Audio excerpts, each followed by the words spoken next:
नमस्कार। मैं सभी स्टूडेंट्स का स्वागत करता हूं सीबीएसई गुरु यूट्यूब चैनल पे। और आज पढ़ाना है हमको shape of the atomic orbital. ठीक है, तो shape of the atomic orbital पढ़ाने से पहले मैं आपको ये बताना चाहूँगा कि एटॉमिक ऑर्बिटल के शेप जो है वो हम पढ़ेंगे। उससे पहले ये हमें जानना चाहिए कि जो वेव फंक्शन मेरा साई आया है, ठीक है, जहां से हमें मालूम चलता है कि इलेक्ट्रॉन की पोजीशन क्या होगी, किस एरिया में इलेक्ट्रॉन पाया जाएगा, उसकी इलेक्ट्रॉन की डेंसिटी क्या होगी। ठीक है, तो ये जो मेरा वेव फंक्शन साई है, ठीक है, ये हम इसको अभी स्टडी करेंगे डिफरेंट रिस्पेक्ट में, respect to the distance from the nucleus R और psi square distance from the nucleus. ठीक है, ये मेरा प्रोबेबिलिटी डेंसिटी है। ये नॉर्मली ये है कि भाई कितने दूरी साई और साई स्क्वायर दोनों में डिफरेंस क्या है। साई वर्सेस अगर बात करें आर यानी न्यूक्लियस से इलेक्ट्रॉन का डिस्टेंस, तो साई ये बताता है कि भाई ये रेडियस, मैक्सिमम प्रोबेबल रेडियस कहाँ पे आपका इलेक्ट्रॉन लाई कर सकता है। और साई स्क्वायर एक डेंसिटी, एक आपका एरिया ऑफ द कवरिंग बताएगा, कहाँ पे मेरा इलेक्ट्रॉन डेंसिटी लाई करेगा। ठीक है, तो दोनों के बारे में पढ़ेंगे, दोनों में डिफरेंस क्या ये पढ़ते हैं। चलिए, तो सबसे पहले देखिए for n equal 1 l equal to 0, l equal to 0 यानी s, और n इक्वल टू 1 यानी 1, यानी यहाँ पे 1s की बात हो रही है। अब देखिए graph between psi and R, यहाँ पे साई और यहाँ पे आर, नैनोमीटर में आर है और साई जो है ये आर के रेस्पेक्ट में, आर के फंक्शन में है। ठीक है, तो अब देखिए ये किस तरीके से डिके हो रहा है ग्राफ। ये जो ग्राफ है यहाँ से आके इधर डिके हो रहा है। ठीक है, यहाँ से आके इधर डिके हो रहा है। इसका ये मतलब है कि at the nucleus wave function maximum है, यानी एट द न्यूक्लियस मेरा इलेक्ट्रॉन की प्रोबेबिलिटी पाए जाने की ज्यादा है। At nucleus probability of electron found is maximum। और हम जानते हैं कि न्यूक्लियस के पास सबसे ज्यादा प्रोबेबिलिटी होती है इलेक्ट्रॉन के पाने की, इलेक्ट्रॉन के पाए जाने की। और जैसे ही हम न्यूक्लियस से दूर होते जाते हैं, आर के रेस्पेक्ट में देखिए, जैसे ही न्यूक्लियस से दूर होते जाते हैं मेरा जो वेव फंक्शन है यानी इलेक्ट्रॉन पाए जाने की प्रोबेबिलिटी वो डिक्रीज करते जाती है। और एक समय ऐसा आएगा जहां पे जीरो हो जाएगा। ये जो पॉइंट है जहां पे जीरो होता है उसको हम नोड्स बोलते हैं। ठीक है, जहां पे मेरा प्रोबेबिलिटी इलेक्ट्रॉन की पाए जाने की एक आर की ऐसी वैल्यू आती है जहां पे इलेक्ट्रॉन की प्रोबेबिलिटी पाई नहीं जाएगी, वहां पे इलेक्ट्रॉन एग्जिस्ट नहीं करेगा। हो सकता है क्यों एग्जिस्ट नहीं करेगा, क्योंकि वो न्यूक्लियस के वो जो उसके पावर ऑफ द अट्रैक्शन, या ये कह सकते हैं जो आपका इलेक्ट्रोस्टैटिक फोर्स ऑफ अट्रैक्शन है उससे बाहर चला जाएगा। तो वैसी बात है वहां पे एज ए फ्री इलेक्ट्रॉन की तरह एग्जिस्ट करेगा इलेक्ट्रॉन्स, तो वहां पे इलेक्ट्रॉन की पाए जाने की probability in the combined form नहीं होगी। ठीक है, इसी तरह अगर हम आपकी यहाँ पे 1s की बात करें, और ये 1s की ही बात है, ये 2s की बात है। 1s की बात करें, साई स्क्वायर प्रोबेबिलिटी डेंसिटी एक तरह का आपको कवरिंग दे देगा कि भाई यहाँ पे इलेक्ट्रॉन एग्जिस्ट करेगा। वह अगर r नैनोमीटर डिस्टेंस नैनोमीटर के रेस्पेक्ट में लिखते हैं, तो देखिए ये जैसे यहाँ पे क्या था, मैक्सिमम था 160, यहाँ पे बाई एक्सिस को छू रहा था, यानी जो मेरा वेव डेंसिटी है उसको छू रहा था। लेकिन यहाँ पे देखिएगा, यहाँ पे कुछ छू नहीं रहा है और सीधे ऐसे आ जाएगा। इसका सीधा सा मतलब है, अभी यहाँ पे देखिए एक्सिस भी डिफरेंट है, यहाँ पे 1000, 2000, 3000, 4000, और यहाँ पे 40, 80, 120, 160। कारण क्या है, वो साइट है, साई स्क्वायर है। प्रोबेबिलिटी डेंसिटी में इलेक्ट्रॉन पाए जाने की अधिकता बढ़ जाती है, तो वहाँ पे प्रोबेबिलिटी डेंसिटी में इलेक्ट्रॉन्स ज़्यादा लेते हैं, इलेक्ट्रॉन्स की प्रोबेबिलिटी ज़्यादा लेते हैं, मतलब कि नंबर ऑफ इलेक्ट्रॉन्स ये ज़्यादा लेते हैं। लेकिन साई में क्या होता है कि इलेक्ट्रॉन्स की संख्या उतनी नहीं रहती, खाली हम देखते हैं कि भाई न्यूक्लियस से कितना आखिर मेरा इलेक्ट्रॉन्स जो है न्यूक्लियस से कितना दूर पे पाए जाने की संभावना है। ये साई है और ये साई स्क्वायर है। ठीक है, तो साई स्क्वायर में क्या होता है, मैक्सिमम तो होता है लेकिन ये वाई एक्सिस पे टच नहीं करता है और इस तरह से ग्राफ आ जाता है। इसी तरह अगर हम यहाँ पे 2s की बात करें, ये s है और ये 2 है तो 2s है। अब यहाँ पे देखिए, यहाँ पे क्या डिफरेंस आ जाता है, कि ये जो ग्राफ है, सबसे पहले यहाँ ऑब्वियस सी बात है कि इसका है वेव फंक्शन का ग्राफ है, और ये यहाँ से आपका आता है डिक्रीज होके मैक्सिमम कहाँ पे पाया जाता है, ऑब्वियस सी बात है न्यूक्लियस पे, और ये यहाँ पे डिक्रीज जीरो हो जाता है, जो कि यहाँ पे जीरो हो रहा है, और इसको नोट करते हैं।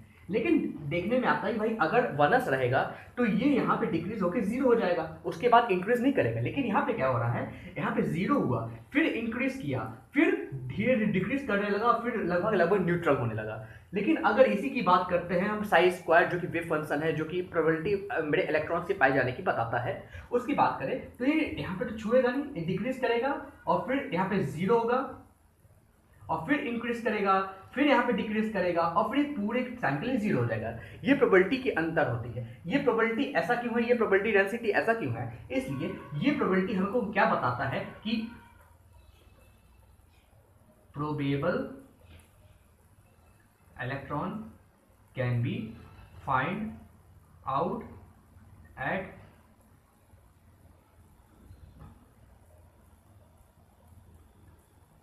particular distance from nucleus. ये हमें बताता है प्रोबेबिलिटी, मतलब ये वेव फंक्शन सिर्फ साई, ये ध्यान समझने की कोशिश कीजिए, ये जो साई है ये सिर्फ क्या बताता है, न्यूक्लियस से कितने दूर पे मेरा इलेक्ट्रॉन की पाए जाने की प्रोबेबिलिटी होगी। और साई स्क्वायर बताता है एक एरिया, यहीं पे इलेक्ट्रॉन पाया जाएगा और कहीं नहीं। जैसे मान लीजिए एक और एग्जाम्पल आपको देकर समझाते हैं। ये न्यूक्लियस है, ये आपका जो है ऑर्बिटल माना जाता है, ठीक है। जैसे मान लीजिए सिर्फ न्यूक्लियस बताते हैं, ये न्यूक्लियस है। अब साई क्या होगा, साई क्या होगा कि भाई कहीं आर डिस्टेंस पे कहीं मेरा इलेक्ट्रॉन यहाँ पे पाया जाएगा, ठीक है। ये आर डिस्टेंस पे, ये हो गया मेरा साई। और अगर साई स्क्वायर की बात करते हैं तो ये न्यूक्लियस है, ये रेंज एरिया, यहीं पे इलेक्ट्रॉन पाया जाएगा, इतने डिस्टेंस पे यहीं पे इलेक्ट्रॉन पाया जाएगा। ये पार्टिकुलर एरिया में ही इलेक्ट्रॉन पाया जाएगा, इससे बाहर और इससे इधर नहीं पाया जाएगा। ये साई स्क्वायर हो गया और इसमें बहुत डिफरेंस आ जाता है, ठीक है। ये थोड़ा ध्यान रखिएगा। इसी तरह अगर साई स्क्वायर और आर का इसमें ग्राफ देखें तो यहाँ पे क्या आएगा, जीरो, फिर ऊपर जाएगा, फिर डिक्रीज स्लोप आएगा, फिर हमेशा के लिए जीरो हो जाएगा। यानी प्रोबेबिलिटी डेंसिटी यहाँ पे इलेक्ट्रॉन की जीरो हो जाएगी। तो ये था तो मेरा प्रोबेबिलिटी डेंसिटी का और डिस्टेंस का ग्राफ फ्रॉम द न्यूक्लियस। चलिए आगे देखते हैं और क्या इसमें हमें देखना है। चलिए सो स्टूडेंट्स, अभी तक हमने जो है यहाँ पे हमने साई और आर के बीच का डिफरेंस और साई स्क्वायर और आर के बीच का डिफरेंस मतलब कि ग्राफ पढ़ चुके हैं, ठीक है। तो इस आप सोचेंगे इसका यूज क्या है, इसका यूज अब शेप बनाने में आएगा। चलिए अब हम पढ़ने वाले हैं डिफरेंट शेप, ठीक है। अब सबसे पहले शेप ऑफ एस ऑर्बिटल, ठीक है। तो शेप ऑफ एस ऑर्बिटल्स, वैसे तो ये शेप आपको याद रखना है, वैसे इसमें डिटेल डिस्कशन करने का कुछ है नहीं, लेकिन फिर भी हम आपको बताएंगे कि किस तरह का शेप होता है। एस का बताएंगे किस तरह का शेप आता है, बाकी पी और डी का आपको याद रखना है, क्योंकि इसका जो हम साई और आर का ग्राफ पढ़ेंगे वो हमारे सिलेबस में नहीं है, हमें सिर्फ शेप को याद करना है, ठीक है।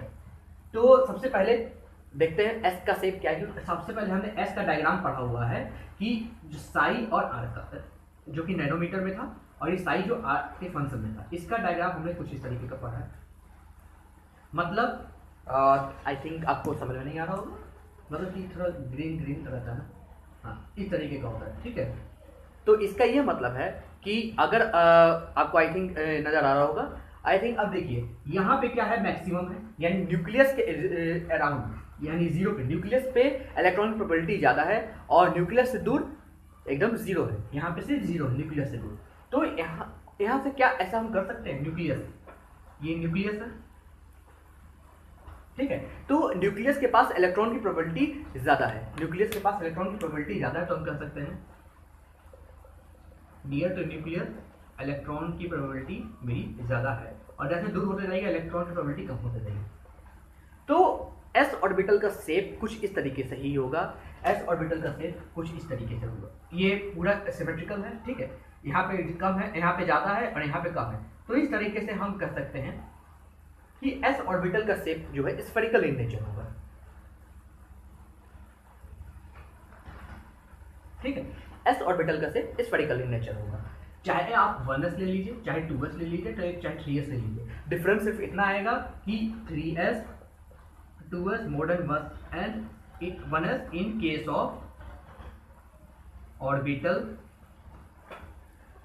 Size 1G।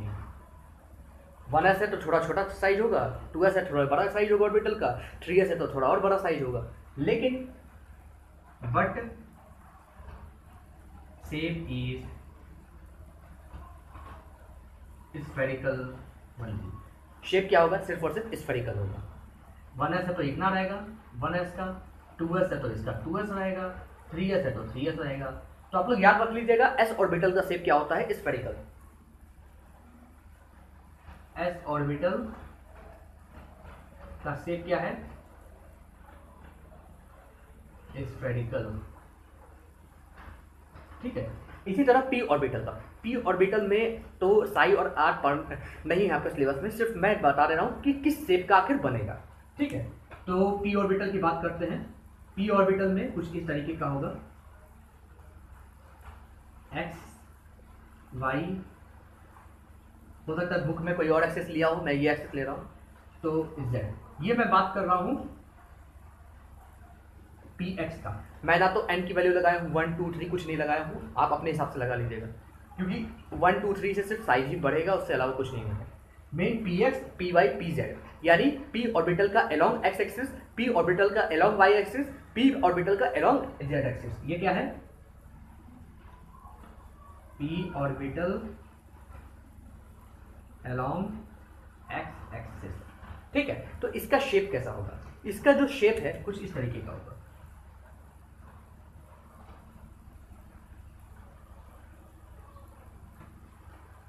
ये समझिए कि इधर है, ये इधर हुआ, इधर नहीं, माइनस एक्स इधर टू इधर। ठीक है, इस तरीके से। ठीक है, यहाँ बीच में क्या रहेगा? आपका यहाँ पे बीच में जीरो रहेगा। इस तरह के पी ऑर्बिटल में रहेगा कि भाई बीच में न्यूक्लियस के बीच में जीरो, मतलब कि नियर टू न्यूक्लियस एकदम प्रोबेबिलिटी मेरी क्या है? जीरो है। और उसके बाद ये कह सकते हैं, फिर उसके बाद दूर दूर है, यहाँ पे हाई है। इस तरीके से पी ऑर्बिटल, यहाँ इसकी बात नहीं कर सकते, ये है। ठीक है, ये मेरा हाई है इधर, इस तरीके से। इसी तरह अगर वाई की बात करते हैं, पी अक्रॉस वाई एक्सिस, ये x है, ये y है, ये z है, ये py है। आप लोग समझ जाएंगे। ठीक है, ये py है, तो ये एक शेप हो गया, एक ये शेप हो गया, ये दो लॉबी। ठीक है, इस तरीके से। इसी तरह अगर z एक्सिस की बात करते हैं, py y x z, अगर इसकी बात करें और यहाँ पे क्या होगा? p along the z axis, तो यहाँ पे शेप आ जाएगा मेरा। ठीक है, ये नीचे की ओर है, इस तरीके का शेप आएगा। यानी पी ऑर्बिटल का शेप कैसा रहेगा? इस तरीके का। ठीक है, इस तरीके का होगा, इनफाइनाइट साइन। ठीक है, इस तरीके का शेप होगा। अब पढ़ते हैं डी ऑर्बिटल का शेप कैसा होगा, क्योंकि ये एस पी डी ही मेन आपको इंपॉर्टेंट है। चलिए देखते हैं डी ऑर्बिटल का शेप कैसा होगा। तो हमने जो है S orbital as well as P orbital के बारे में पढ़ लिया। अब डी ऑर्बिटल के बारे में पढ़ें। डी ऑर्बिटल, ठीक है, डी ऑर्बिटल के बारे में पढ़ते हैं। तो डी ऑर्बिटल का शेप कैसा होता है? डी ऑर्बिटल के हम जानते हैं 5 सबसेल होते हैं। ठीक है, क्योंकि यहाँ पे m की वैल्यू क्या होती है? आपकी ml की वैल्यू क्या होती है? -2 -1 0 +1 +2, इस तरह की वैल्यू होती है। इसके 5 ऑर्बिटल होते हैं, 5 सबसेल होते हैं। तो हम ये सारी चीज़ों को रिप्रेजेंट करेंगे। तो यहाँ पे 5 हो गए, यहाँ पे D X Y, D X Z, D Y Z, D X square minus Y square और डी जेड स्क्वायर, ये 5 ऑर्बिटल्स हैं। ठीक है, और ये 5 ऑर्बिटल्स ही का अलग अलग, इसमें आपका 5 ऑर्बिटल में ये 4 ऑर्बिटल का सिमिलर शेप होगा और इसका डिफरेंट शेप होगा। आप क्या करिएगा, सिर्फ याद कर लीजिएगा कि इसका शेप क्या है। सिर्फ हमें शेप से मतलब है, बाकी जो भी एक्सपेरिमेंट से मतलब नहीं है, क्योंकि सारे एक्सपेरिमेंट मेरे हाई लेवल पे है, एमटेक लेवल पे। ठीक है, तो इतना आपको मालूम होना चाहिए, सिमिलर शेप है, ये डिफरेंट शेप है। ठीक है, अब आगे देखते हैं शेप कैसा होगा। तो सबसे पहले हम देखते हैं, जहां पे जैसे हम बात करें डी एक्स वाई, तो यहाँ पे जो है shape along the X Y plane, shape along X Y plane. इसी तरह डी वाई जेड है, तो shape along the Y Z plane, और डी एक्स जेड है तो shape along the Z X plane. उसी तरह D X square minus Y square है तो shape along Z plane, D Z square है तो शेप अलोंग जेड एक्सिस। ठीक है, इस तरीके से हम देखेंगे। ये डी एक्स वाई है, तो देखिए इसका किस तरीके से शेप आता है। अब ये पीछे भी ड्रॉ कर दे तो आपको सहूलियत होगी थोड़ा। ठीक है, अब अक्रॉस एक्स वाई, ये हो गया एक्स, ये हो गया वाई, ये हो गया जेड, मतलब इस एक्सिस के अक्रॉस मेरा शेप आ रहा है। ठीक है, तो इस एक्सिस के, तो मेरा जो डी एक्स वाई का शेप होगा वो कुछ इस तरीके का।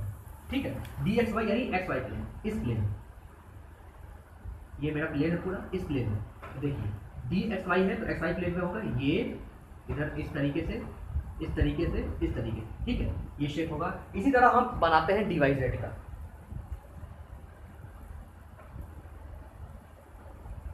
ये एक्स, ये वाई, ये जेड, ठीक है।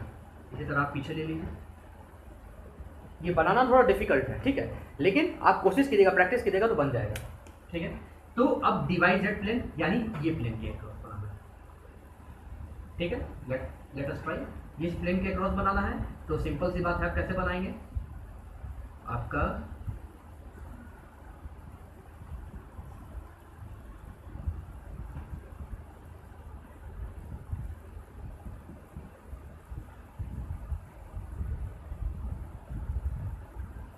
कुछ इस तरीके का बनेगा डी वाई जेड प्लेन के क्रॉस, ठीक है। इसी तरह ये आपका डी वाई जेड है। इसी तरह अब हम पढ़ेंगे डी एक्स जेड के क्रॉस।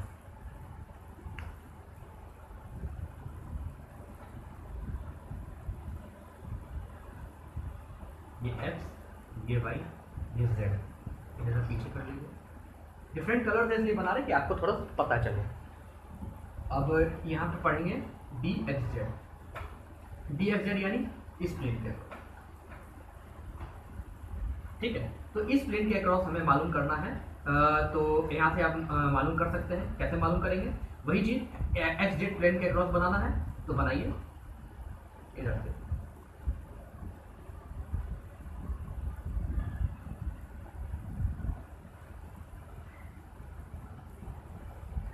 और इधर से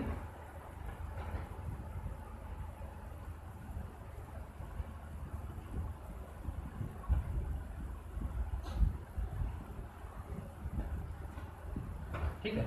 इस तरीके का देखिएगा एक्स जेड प्लेन के क्रॉस, ठीक है, एक्स जेड प्लेन के क्रॉस, ठीक है। ये एक्स जेड प्लेन के क्रॉस है। अब एक है D X square minus Y square, ये भी इंपॉर्टेंट है, इसको भी देखते हैं।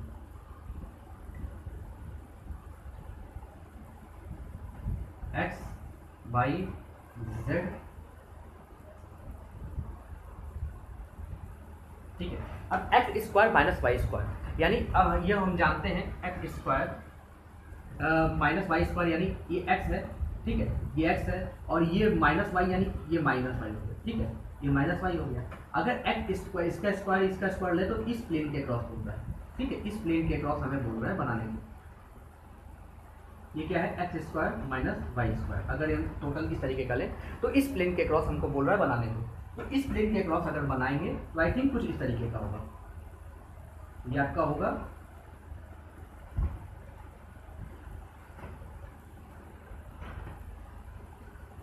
ध्यान से देखिएगा, ये और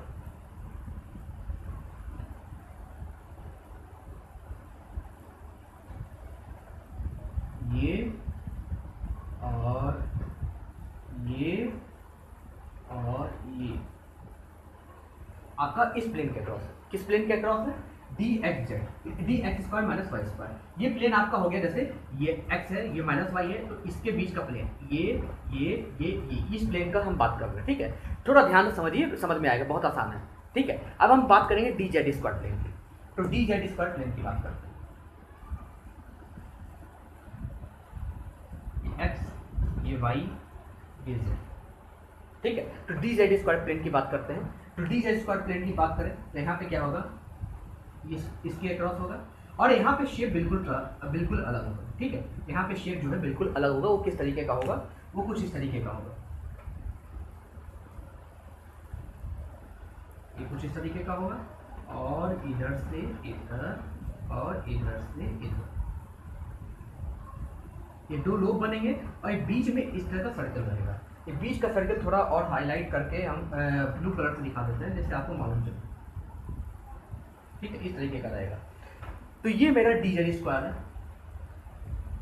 और ये क्या था, D X square minus Y square. तो ये थोड़ा आप लोग ध्यान रखिएगा, ये मेरा 5 ऑर्बिटल है, ठीक है, D X Y, D Y Z, D X Z, D X square minus Y square और डी जेड स्क्वायर। ये 5 ऑर्बिटल शेप डी ऑर्बिटल के हैं, और इस तरीके का शेप होगा इनका।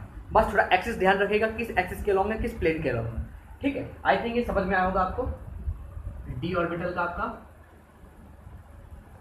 D X Y, D Y Z, D Z X, D X square minus Y square का शेप कैसा है, कुछ इसी तरह है, सिमिलर शेप। और अगर डी जेड स्क्वायर की बात करते हैं, इसका शेप कैसा है, इसका और बीच में कुछ इस तरीके का है।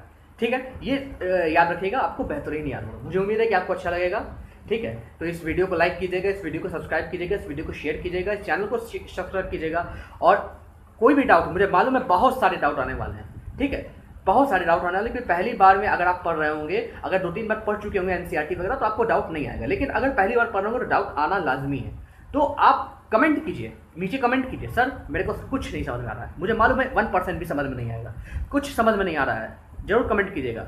कमेंट कीजिएगा तो मैं इसका एक और स्पेशल वीडियो बनाऊंगा। ठीक है, और आपको अच्छी तरह समझाने की कोशिश करूँगा। ये तो मैं टॉपिक पढ़ा रहा हूँ, तो इसके साथ मैं पढ़ा दिया हूँ, तो आई थिंक मैंने बेस्ट एक्सप्लेन किया है। लेकिन आपको ये जो 5 ऑर्बिटल है, ठीक है, ये 5 ऑर्बिटल समझ में आना चाहिए। और इतना मैं बता दूं, आपके सिलेबस में सिर्फ और सिर्फ शेप को जानना है। ठीक है, हो सकता है आप एक बार प्रैक्टिस कीजिएगा एक्सिस के अक्रॉस, जैसे एक्स वाई है तो एक्स वाई एक्सिस के अक्रॉस आप बनाने की कोशिश कीजिएगा। आप थोड़ा एनसीईआरटी का भी हेल्प ले सकते हैं। ठीक है, उसके अलावा आप बनाने की कोशिश कीजिएगा एक्स वाई एक्सिस के अक्रॉस, और बनाने की कोशिश कीजिएगा इसी तरह वाई जेड के अक्रॉस, जेड स्क्वायर के अक्रॉस आप बनाने की कोशिश कीजिएगा। मुझे उम्मीद है कि आपसे बन जाएगा। नहीं बनेगा तो कमेंट कीजिएगा, सर नहीं बन रहा है, तो मैं स्पेशल क्लास लेके आपको फिर से उसको बताने की कोशिश करूँगा, आप जितनी बार बोलेंगे। ठीक है, तो ठीक है, उम्मीद है कि आपको अच्छा लगा होगा। तो चलिए अगले वीडियो के लिए हम वेट करते हैं, अगले वीडियो कल आएगा। ठीक है, चलिए ठीक है, तब तक के लिए नमस्कार।